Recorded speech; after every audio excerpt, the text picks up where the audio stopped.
নবান্ন মহালয়ের পরদিন থেকে লালদিঘির পাড়ের লালবাড়িকে সাক্ষী রেখে গঙ্গার ওপারের ১৫ তলার এই HRBC ভবনেই পাড়ি দিচ্ছে রাজ্যের প্রধান প্রশাসনিক কার্যালয়। বৃহস্পতিবার সকাল থেকেই নতুন ভবনে কর্মীদের আনাগোনা, শুরুর ব্যস্ততা। নতুন অফিসে কাজে যোগ দিলেন বেশ কয়েকটি দপ্তরের কর্মীও।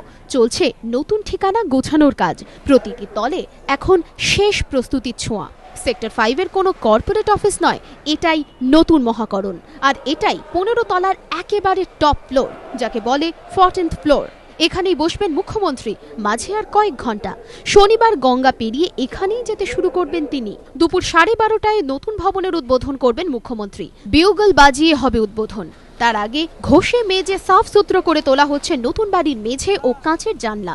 এখানেই বসবেন মুখ্যমন্ত্রী এবং তার OSD। মুখ্যমন্ত্রীর ঘরের দক্ষিণ খোলা ওপেন টেরেস। 15 তলা থেকে শহরটা একদম অন্যরকম।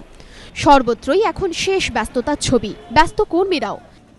আমার এলআর ডিপার্টমেন্ট ল্যান্ড রিফর্মস, এই প্রথম আজকে যাব, এখন অভিজ্ঞতা কিছু নেই, প্রথম ঢুকবো আজকে। HRBC ভবনের আশেপাশের 100 মিটার এলাকা জুড়ে জারি হয়েছে 144 ধারা। পুলিশ প্রশাসনের ঢালাও নিরাপত্তা আয়োজন।